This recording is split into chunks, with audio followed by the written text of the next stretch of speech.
Before reaching to your hand, your favorite product, Saundarya Sabun, goes through a long journey. First, the product is born in a factory using the raw material. Then it marches on towards the market, encountering these checkpoints on its way, like packaging, labeling, advertising, and so on, so forth, and reaches the market for sale. Dear learners, this is Shashi Ramachandran, and after watching this video, you'll be able to understand the meaning of trading account, the classification of revenue expenditure. Also, you'll understand the term cost of goods sold and adjusted purchases. Now, as the product is born in the factory, and all the expenses during this process are directly involved in the production of the goods. So these are termed as direct expenses.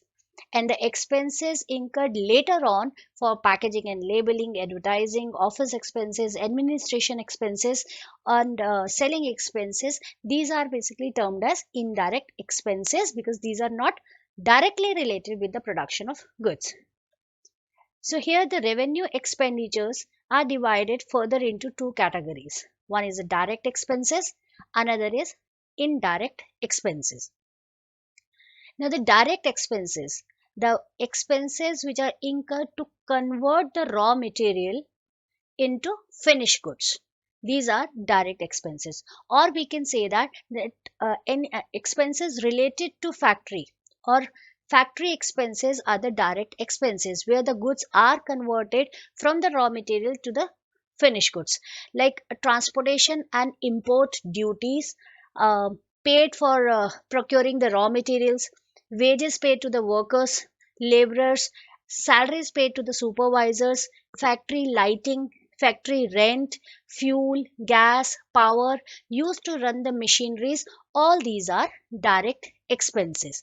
So, uh, on the other hand, once the goods are produced, manufactured, so we do not get in this way. We actually get it with a proper packing and labeling. So the expenses related to packaging, labeling, storing in a warehouses, arranging for the finance, advertising, all these are indirect expenses. So expenses or the losses, for example, the losses, loss on sale of asset, loss of a bad debts, discount allowed, all these are indirect and these are not directly related with the production of the goods. So we have two types of expenses, that is direct expenses, which are directly involved in purchasing of the goods and converting raw material into the finished goods. On the other hand, the indirect expenses, which are basically not directly related with the production, but yes, these are the one which are related to office and administration, selling and distribution of goods, and financial expenses, etc. Now, back to our main point, that is income statement. Now this income statement, I've explained this in my previous video, so watch my previous video on financial statement introduction. This link will be given in the description box. And this income statement is again divided into two parts. The first part actually is a trading account where the direct expenses are compared with the sales, and as a result we get gross profit. And the second part records the indirect expenses, that's actually profit and loss, which records indirect expenses, and here the result is net profit. So the direct expenses are recorded in a trading account and indirect expenses are recorded in the second part of income statement, that is profit and loss. So trading profit and loss. So today we are going to learn about trading account. So trading account is a nominal account. That means all the expenses and losses are recorded on the debit side of trading account, and credit side of the trading account records all the income or revenues. Like sales are recorded on the credit side, all the direct expenses are recorded on the debit side. Purchases and sales are the main components of trading account, and the final result what we get is a gross profit or gross loss. That means the comparison of sales and the direct expenses. So the difference is gross profit or gross loss. So here we have recorded, let's take it one by one. Here the first thing is as opening stock. Also we are recording closing stock. I'll come to this later in this video. Purchases and purchase return means the goods which are defective or any such for any such reasons, if the goods are returned back to the supplier, that is purchase return.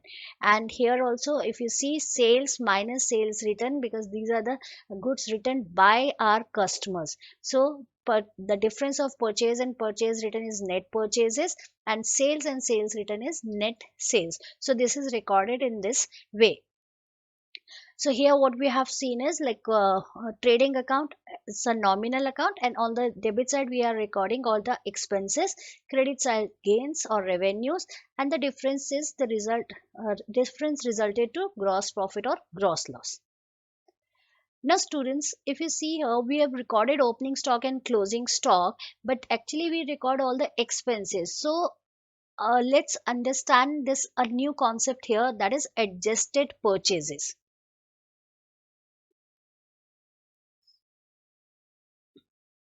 Raw material which is lying down in the beginning of the year is termed as opening stock, and during the year the goods which are purchased, the raw material which is purchased, if we add the two, we'll get total stock during the year.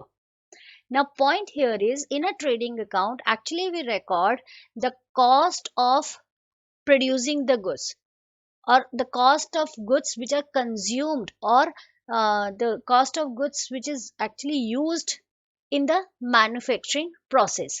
So how we are going to record it, because this gives this actually opening stock plus raw material purchase, this gives us a amount of total per stock in an organization. Now if we have a closing stock, the amount of closing stock, that is at the end of the year what amount of raw material is left. So now we can easily calculate the amount consumed, the raw material consumed or used in the process of manufacturing the goods. So how we can calculate it? Of course by deducting closing stock with this total stock, because this will give us the picture of the amount of raw material consumed during the process of manufacturing, and this is what called as adjusted purchases. So the adjusted purchases here is the difference of the total stock minus the closing stock, or total stock. For total stock what we did, opening stock plus the purchases, net purchases, will give us closing stock. So adjusted purchases, if you can see here on the screen, so it replaces this part of the trading account. Adjusted purchases replaces this part of the trading account. So what you need to remember, that if adjusted purchases are given in a trial balance and you are recording it in a trading account, then you should not record opening stock or purchases or closing stock given in a trial balance. So this is very important to remember. Now moving ahead to the next concept here, that is cost of goods sold. Now cost of goods sold, with the name itself, it's actually defining itself that goods sold. Here we just have to calculate the cost of acquiring or manufacturing the products that a company sells during the year. Cost involved is the cost, the raw material consumed, which we have already calculated. If you remember, we have taken this part as a adjusted purchases, which is nothing but the raw material consumed during the year plus the direct expenses. If we take, we'll get cost of goods sold. So this is one way to calculate cost of goods sold, which includes the adjusted purchases and the direct expenses. So which gives us that what amount of cost, direct cost of producing goods or services that company sells during the year. Now there is one more way, like if you are calculating, you can see in the trading account what is left now. Here if you have taken all this part, opening stock, purchases, direct expenses, and we have considered closing stock, so what is left here is sales and gross profit. So if we find out the difference of these two, that is sales minus gross profit, if we calculate net sales minus gross profit, this will also give us a picture of cost of goods sold. So cost of goods sold is calculated in two different ways. So here are the the formulas which we have learned today. That is total sales, which includes cash and credit sales both. That is sales during the year. Total purchases is your again total purchase, which includes cash as well as credit purchases. Net sales is a difference of total sales with the sales return, and net purchases, the word net means returns you are going to deduct so that you can find out the final amount of purchases. Adjusted purchases, which is a sum total of opening stock and net purchase, which actually gives you the total purchase minus the closing stock. And cost of sales, cost of goods sold can be calculated in these three different ways. Finally, the gross profit can be calculated by sales minus cost of goods sold. Let's take some practical problems.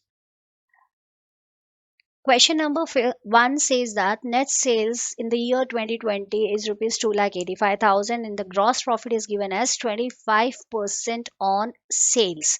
So 25% on sales is a gross profit. You need to calculate the cost of goods sold.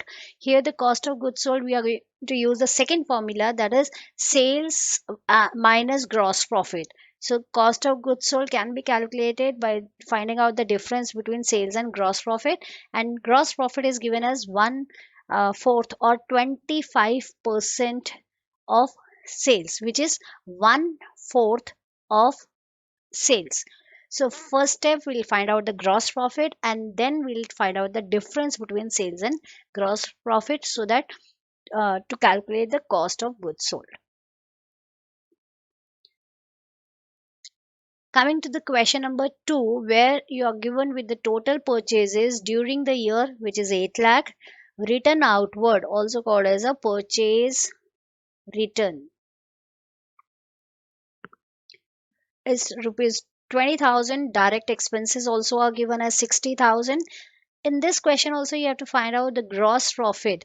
So in previous question we used the formula as cost of goods sold is sales minus GP. So here we can find out gross profit as sales,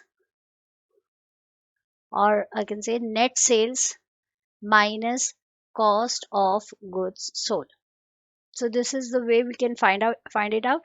So sales are given now. Let's check out with the sales. Sales says 2/3 of the goods are sold at 6,10,000.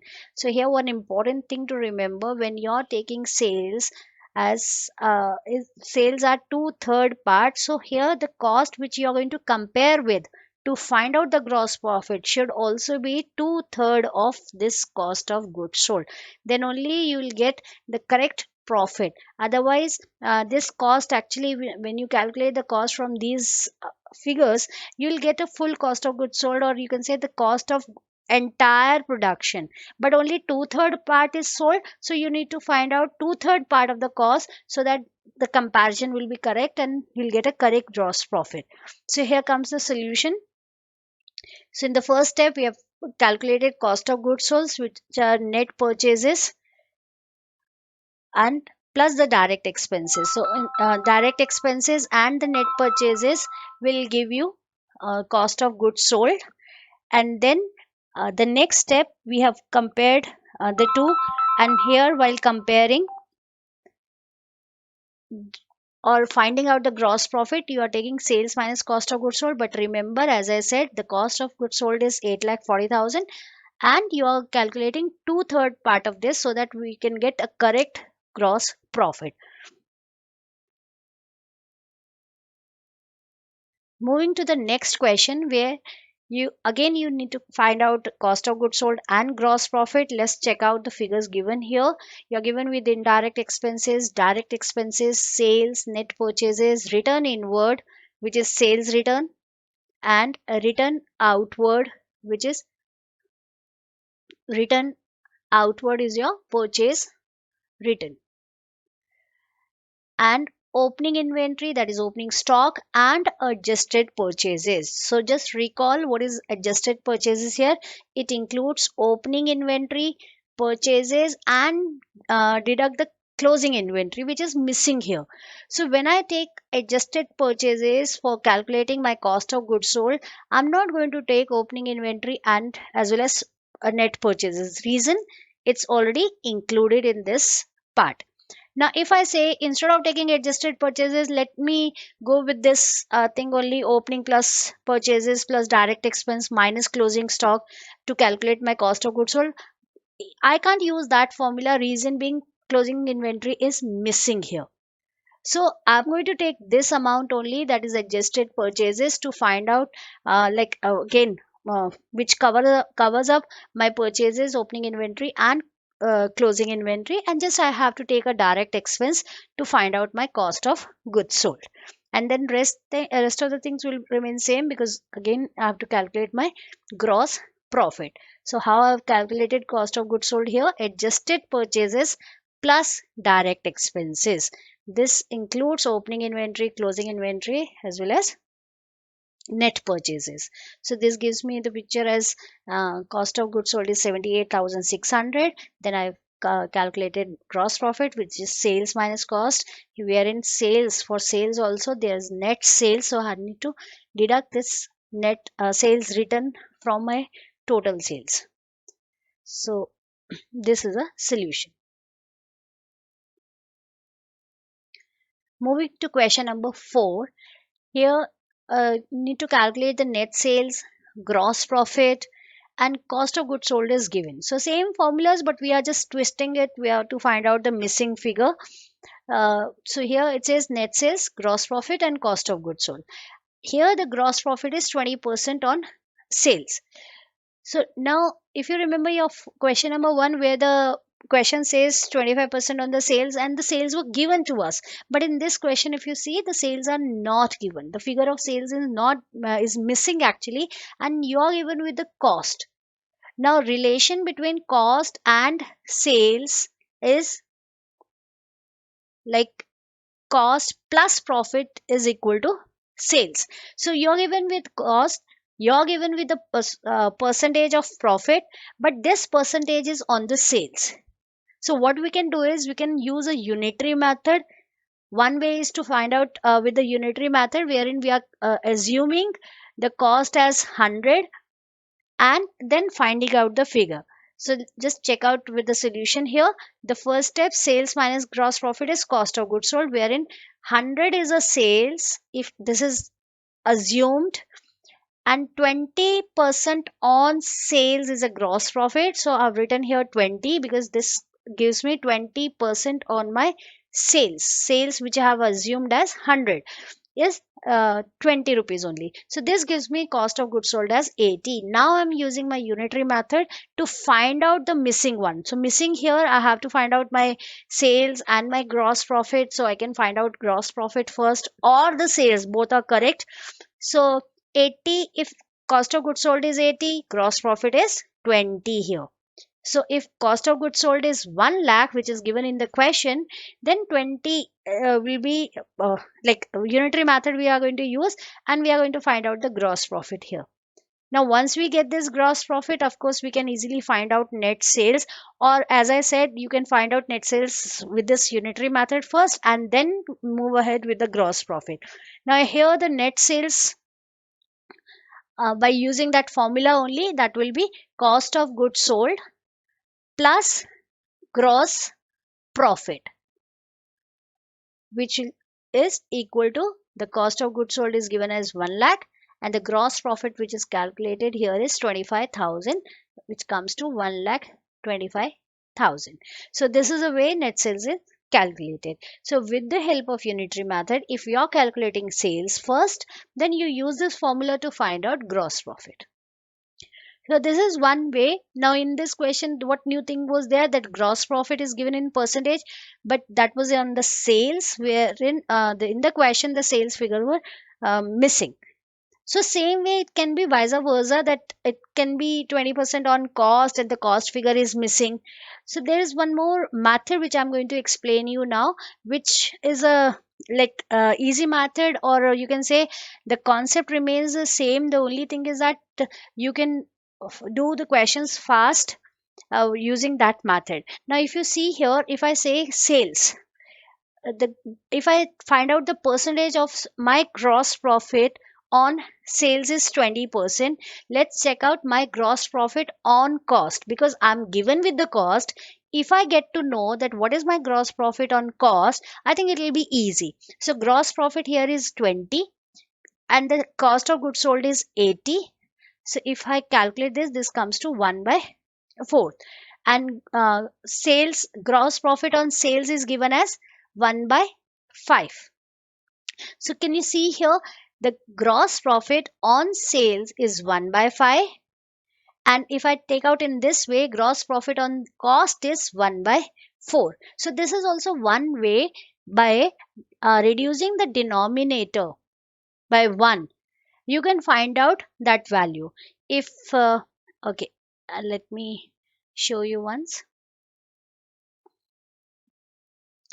See here, gross profit on sales in my question was 20 by 100, that is 1 by 5. Gross profit on cost is 20 by 80, that is 1 by 4. So this actually is giving me a picture where I can make this as a formula kind of thing. Gross profit 1/5 on sales, then 1/4 on cost. So reducing the denominator by 1, I can find out what is gross profit on cost. Remember, for finding it out on the sales, we have to increase the one denominator by 1. So gross profit 1 by 4 on sales will be 1/3 of cost. 1/3 of sales will be 1 by 2 of cost. So it goes vice versa. That denominator you have to increase in case you have to find out with the sales, and if you have to find out with the cost, you have to decrease it. Let me take one more example here. Say if let me check, tell one more here. If I say the gross profit is 1 by 5 on cost. Uh, okay, 1 by 5 on cost of goods sold. So, what will be the gross profit on sales? So, remember here the cost, it says 1 by 5, denominator is 5. So, for sales, I'm going to increase 1. So, my answer will be here 1 by 6. And if I say it's on 1 by 6 on sale or 1 by 5 on a sale, just check out here, 1 by 5 on a sale is 1/5. Sorry, 1 by 5 on a sale is 1/4 on the cost. So for finding out on the cost, we are reducing it. So let's recap.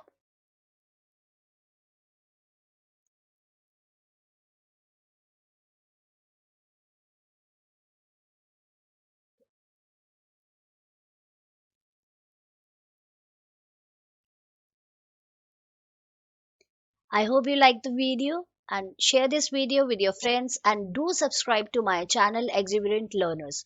Also click the bell icon to get the latest update on my channel. Thank you.